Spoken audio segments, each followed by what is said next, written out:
जय जोहार और नमस्कार संगवारी हो। स्वागत है आप सभी का छत्तीसगढ़िया न्यूज में एक बार फिर से। चलिए जानते हैं प्रदेश के 10 महत्वपूर्ण काम की खबर जो आपके लिए जान लेना जरूरी होता है। आज की पहली बड़ी खबर छत्तीसगढ़ की राजधानी से रायपुर में ओपन स्कूल की प्रैक्टिकल परीक्षा नहीं होगी। सैद्धांतिक परीक्षा के अनुपात में अंक दिए जाएंगे प्रैक्टिकल परीक्षा के। छत्तीसगढ़ राज्य ओपन स्कूल की 10वीं बोर्ड की परीक्षा अब भी जारी है। जी हां, 10वीं बोर्ड ओपन स्कूल की प्रायोगिक परीक्षाएं नहीं होंगी।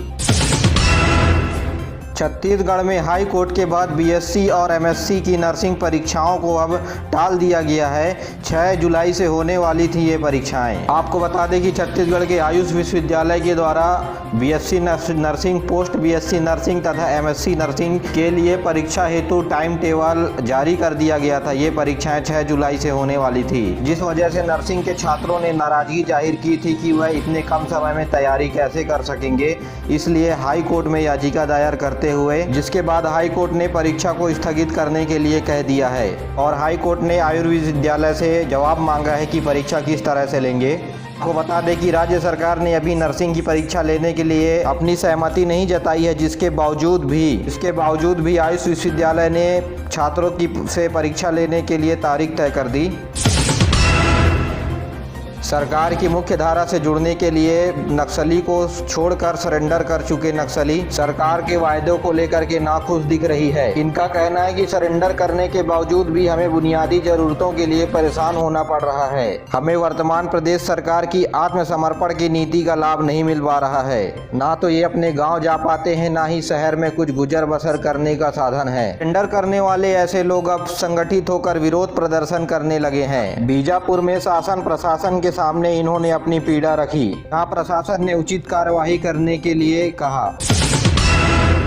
जसपुर जिले के लोरे घाटी को फूलों की घाटी के नाम से जाना जाता था। यहाँ तक कि फूलों की घाटी के नाम से लोरो घाटी का नाम किताबों में दर्ज है। लेकिन कुछ सालों से फूलों की घाटी से फूल के पौधे खत्म हो गए और घाटी वीरान हो गई। प्रशासन एक बार फिर से इस घाटी को संवारने का काम करेगा, इस बात से स्थानीय लोग खुश हैं। जिला प्रशासन ने 10 लाख रुपए वन विभाग को जारी किया है ताकि वन विभाग यहाँ फिर से फूल लगा सके और फूलों की खुशबू इस घाटी में दोबारा महक सके।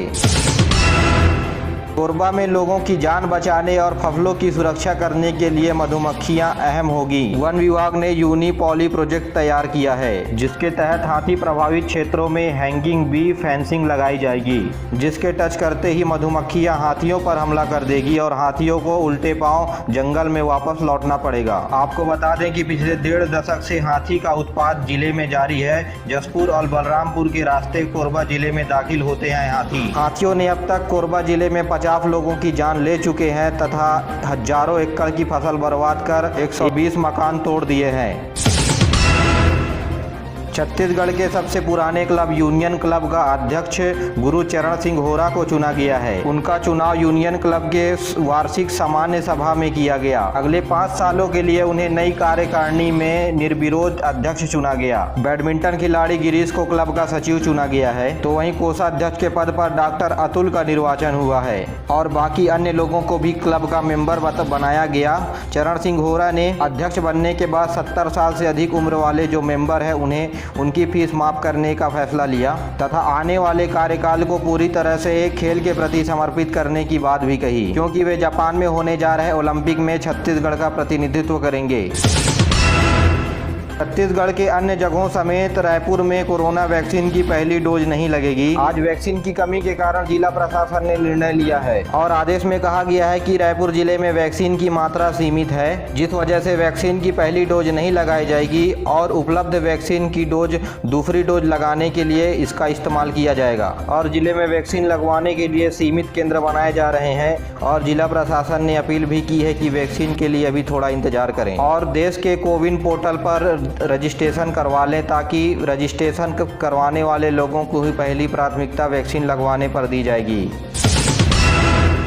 छत्तीसगढ़ में स्कूल खोले जाने को लेकर के आज से निजी संघ का सर्वे शुरू हो गया है। शहर के ग्रामीण क्षेत्रों में जाकर के निजी स्कूल के प्रतिनिधि पालक और बालक दोनों का स्कूल खोलने को लेकर के उनका मत ले रहे हैं। आपको बता दें कि पिछले 1 साल से ज़्यादातर क्लासें ऑनलाइन ही चल रही है और ऑनलाइन पर इसका क्या प्रभाव रहा है, मानसिक तौर पर छात्रों में इसका क्या प्रभाव पड़ा है, इन बिंदुओं पर भी बालक पालक की राय ली जाएगी। बता दें कि कोरोना संक्रमण कम होने के बाद कोचिंग समेत कई शिक्षण संस्थानों और लाइब्रेरी को छूट मिल गई है, जिसके बाद प्राइवेट स्कूल लगातार ये मांग रख रहे हैं कि स्कूल जल्द खोले जाएं। इसलिए प्राइवेट स्कूल संघ ये रिपोर्ट तैयार कर जल्द सरकार को सौंपेगी ताकि सरकार जल्द ही कुछ निर्णय ले सके।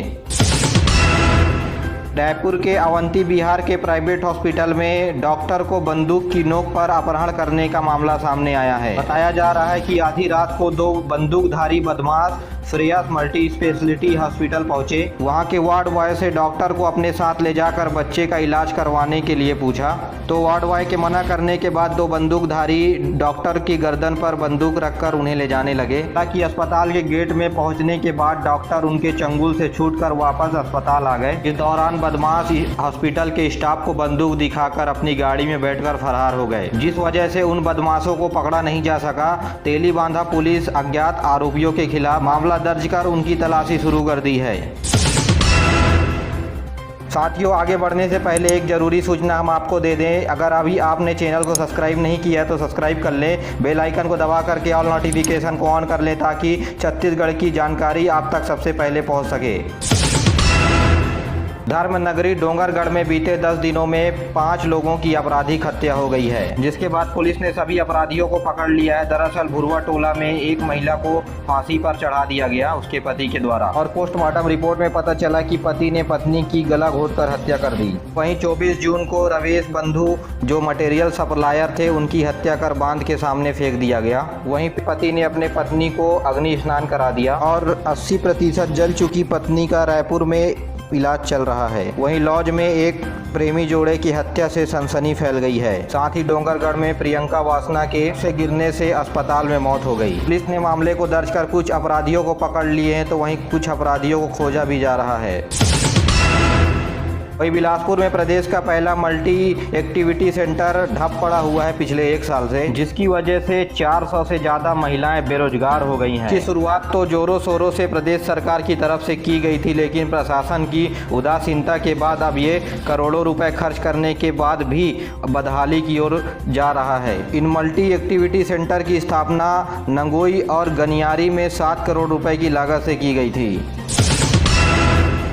सूरजपुर में बड़ा घोटाला सामने आया है। यहाँ मक्के के बीज बांटे जाने थे। यहाँ 60 क्विंटल बीज किसानों को बांटने के लिए मक्के का आया था, लेकिन यहाँ के कृषि विस्तार अधिकारी ने 20 क्विंटल बीज ही मात्र बांटी। बाद में अधिकारी रिटायर भी हो गए। जनपद सदस्य और किसानों की शिकायत के बाद बीज गोदाम में रखे बीजों की जांच भी की गई। जांच में ये पता चला कि अधिकारी ने कम बीज वितरण को लेकर के चूहे को दोषी ठहराया। 8 बोरी मक्का चूहे के खाने की बात कही गई है। मामले के सामने आने के बाद जिला पंचायत सीईओ ने अधिकारियों की खिलाफ लगाई और तुरंत किसानों को उनके बीज बांटने के निर्देश दिए गए। अभी वर्तमान में चूहे के द्वारा मक्का खाए जाने की बात की जांच की जा रही है। बिलासपुर के सिम्स मेडिकल कॉलेज में रहने वाली हॉस्टल में छात्राओं ने जमकर हंगामा किया और वार्डन पर प्रताड़ना का आरोप लगाया। छात्राओं का आरोप है कि हॉस्टल वार्डन विभा टंडन उन्हें दूसरे विंग में जाने का दबाव बना रही है। छात्राओं ने हॉस्टल वार्डन पर कहीं आने जाने पर रोक लगाने का भी आरोप लगाया है। वहीं सिम्स प्रबंधन का कहना है कि फर्स्ट ईयर के स्टूडेंट को यहाँ रखा जाएगा, इसलिए यहाँ के स्टूडेंट को दूसरे रूम में शिफ्ट किया जा रहा है। साथ ही आवाजाही पर हॉस्टल के डीन का कहना है कि उनकी सुरक्षा के लिए उन्हें आवाजाही पर रोकी जा रही है। मेरे प्यारे साथियों, आज के लिए बस इतना ही। वीडियो पसंद आया तो वीडियो को लाइक करें, चैनल को सब्सक्राइब करना ना भूलें और अपने दोस्तों के साथ जरूर शेयर करिए। दीजिए मुझे इजाज़त, मिलते हैं अगले वीडियो में। तब तक के लिए जय हिंद, जय छत्तीसगढ़।